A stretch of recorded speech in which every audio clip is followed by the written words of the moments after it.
Sometimes we have to ask ourselves, what's using my life? Heard a guy give a lecture one time that says, we are today what we were when. And he was talking about the fact that we, to a great extent, behave, think, react because of some previous experience that we've had. One of the things that we know about life is that it is always changing. Sometimes you're up, sometimes you're down. Sometimes things go real well, and sometimes they don't. Sometimes you're happy, and sometimes you're sad. Now that's that thing called life. And when we begin to understand and know that, accepting that reality that we will never ever have things just on an even keel all the time, that you're going to have some ups and you're going to have some downs, but during those down moments, that's where the growth takes place. That's where the work is. See, anybody can feel good when they have their health, their bills are paid, they have happy relationships, business is successful. Anybody could be positive then. Anybody can have a larger vision then. Anybody can have faith under those kinds of circumstances. Am I correct? See, but the real challenge of growth, mentally, emotionally, and spiritually, comes when you get knocked down. Somebody said that adversity introduces a man to himself or a woman. How you handle it, that's where the growth takes place. When I was facing some challenges, I had a guy say something to me, and I suggest this is one of the first things that you want to do when you're facing a challenge. You want to get unstuck. Evaluate where you are. Look at it, assess yourself. Assess yourself and assess the situation. What brought you there? What role did you play? Earl Nightingale had a saying I like. He said, all of us are self-made, but only the successful will admit it. What has brought you to this point? What did you learn from it? Are you learning anything, or are you doing it over and over and over again? Somebody said that insanity is doing the same thing in the same way, expecting a different outcome. Are you going through it, or are you growing through it? Are you bigger and better because of it? Because it's not going to leave you until you grow through it. I was going through a major challenge in my life that was wearing me out, that was using me. You see, your mind is, you know, when you go into a service station to get gas, you don't go in there and just start pumping. When you push the lever up, it clears the previous bill.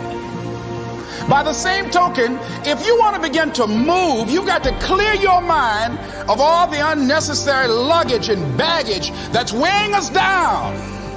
I couldn't move, I couldn't think about what am I going to do to get out of this situation, because I was so concerned about what happened and what he did to me and how bad it was. I was so stuck in that I couldn't even focus on what I should have done. Feeling sorry for myself and angry, and none of that was taking me anywhere. So pretty soon I learned through effort, made a conscious, deliberate, determined effort. I had to let it go. I had to forgive it. Let it go and begin to focus on developing myself. And I say to you, you're going to have people to do things to you. Things are going to happen to you. And the most important thing to do is to harness your will and let it go and move so you can grow, so you can get on with your life. It doesn't matter about what happens to you. What matters is, what are you going to do about it? All of us have experienced some tragedy, and if we haven't, we will. And you can either let it destroy your life, or you can build upon it. You can permit it to let it hold you down, or you can decide, I'm not going to let that happen to me. I'm bigger than this. Make a declaration to yourself. Declare all-out war that you're going to get out of this rut. I don't care how good you are. I don't care how talented you are. I don't care how much you work on yourself. There are some times when things aren't going to go right.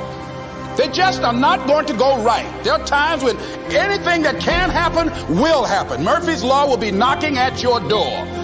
Why? I don't know why. That's called life.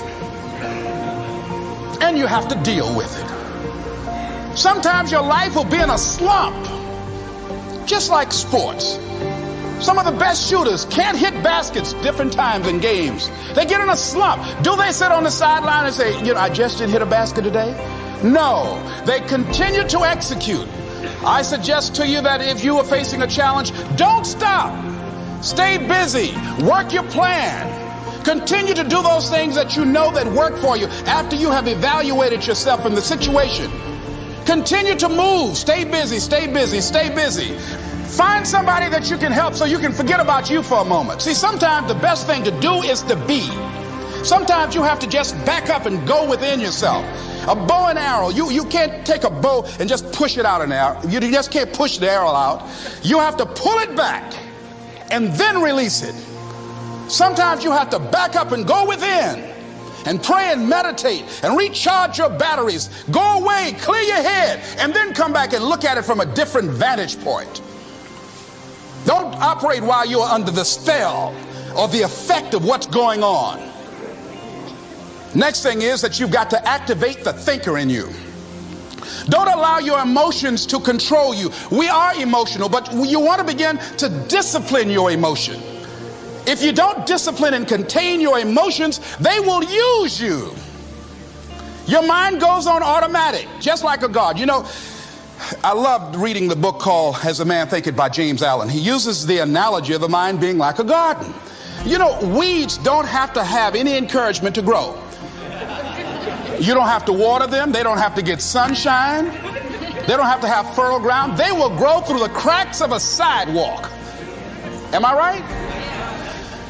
But if you want to grow orchids or roses or any kind of exotic flowers, there are special processes and procedures you must go through. Well, by the same token, you don't have to force yourself or motivate yourself to think negatively, to be depressed, to hate somebody, to want revenge, to want to get back at somebody, to beat yourself up over the head, to feel loaded with guilt. You don't have to make any effort to do that. Your mind is on automatic. It will do that by itself. But if you want to begin to move into your own personal greatness, if you want to begin to really enjoy a happy, successful, healthy life, you've got to be willing to go against the tide. You've got to be willing to harness your will and say, in spite of this, I'm in control here. I'm not going to let this get me down. I'm not going to let this destroy me. I'm coming back, and I'll be stronger and better because of it. You have got to make a